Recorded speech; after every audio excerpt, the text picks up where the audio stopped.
Welcome back to another Gnomeworks video. Today we are doing a very big pot, 1,000 ounces, which equals out to 62.5 pounds of clay, which is a lot. This will not be my first attempt at a 1,000-ounce pot. I tried back in October, but I failed due to my wheel not being able to center that much clay. It actually, I think, blew up the motor in it. So I got this new very powerful wheel and I am going to attempt it once again. But first thing I need to do is get the clay. Clay is not cheap, and this is 62 pounds. So at 60 cents a pound, what's that, about $50 worth of clay, and plus it's going to cost about $50 to fire it. So we're digging the clay. We do this often, so we call this 4 Mile clay, and there it is, all laid out on the table. It has to dry out. This is the key. You have to dry it out before you can get it wet, and then it slakes down in a water so you can see it bubbling. So satisfying.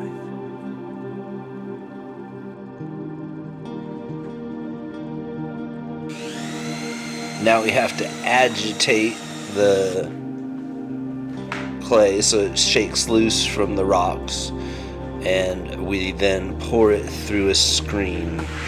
This is just a window screen. We then add more water and repeat until it's just rocks and no clay left in the bucket.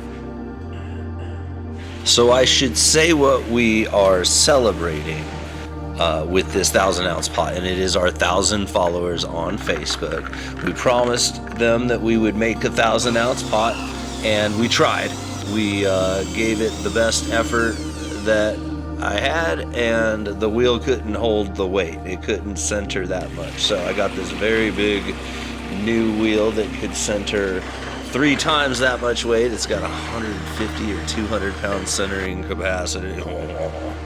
Anyway, this now is your redemption video. This is my redemption video, I guess I should say, is the video of me doing the actual 1,000-ounce pot for y'all that I had promised. So this is me keeping my promise and celebrating my 1,000-ounce followers. I should mention, though, that I now have a much more than 1,000 followers on Facebook. Anyway, I have, last I checked, 1,113 followers. So here I am taking that sieved watery clay. I take the water off the surface, add a little bit of recycled clay, and then I can wedge it once it's ready to go into these balls of clay, and that's what I will be working with on this 1,000-ounce challenge celebration, a grand celebration. So working the clay, or wedging it as they call it, I can do about 20 pounds at a time.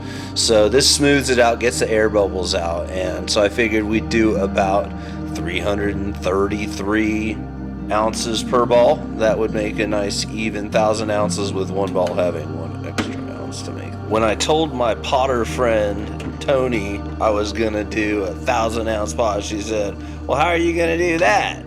Well, I center each ball individually, and then I center them all together. So this is me sped up doing this. It does take a few minutes. I'm not amazing big pot thrower, but I can get by.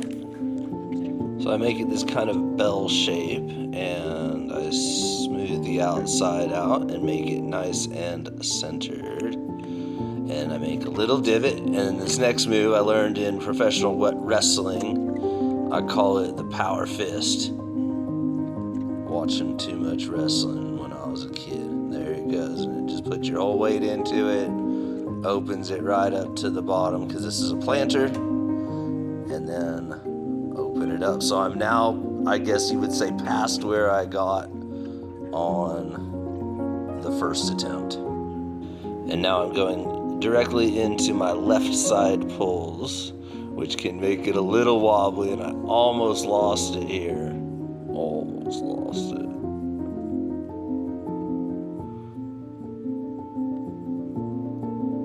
I would just want to hold my breath watching it.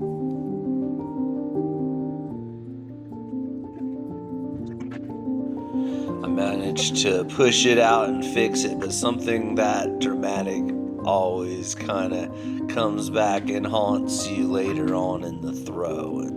So I'm continuing to do pulls, but now with my hand on the inside and this large metal rib on the outside. And I'm trying to pull it up so it doesn't lose any height.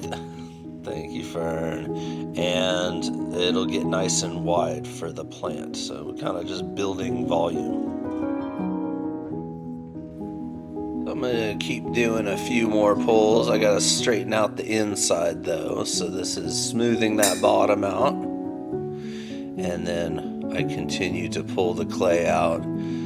I remember watching my pottery teacher, Richard Briggs, and he would do stuff 3 times this size, and he'd do it in 3 pulls every time. Oh, if you can't do it in 3 pulls, you shouldn't be working with that much clay. Well, I probably shouldn't be working with this much clay because I did it in about 9 pulls, maybe 10.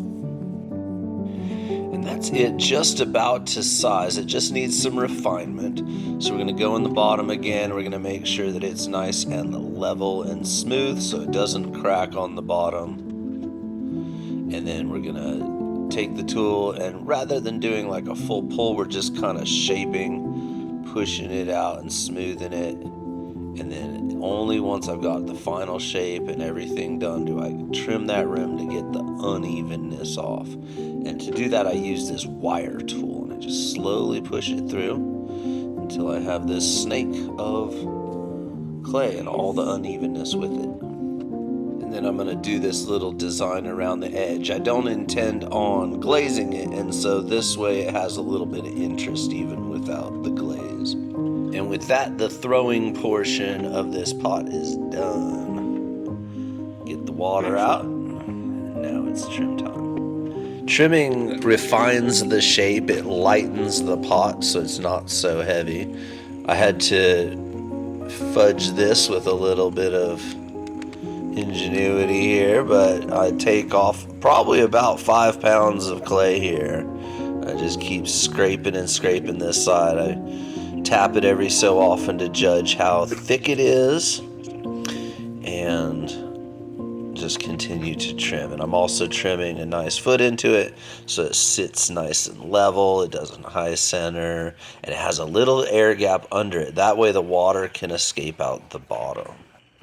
After trimming, all that's left is several weeks of drying and then to go into the kiln to about 1950 degrees, and that'll make it nice and hard like a terracotta pot. And here's the final result.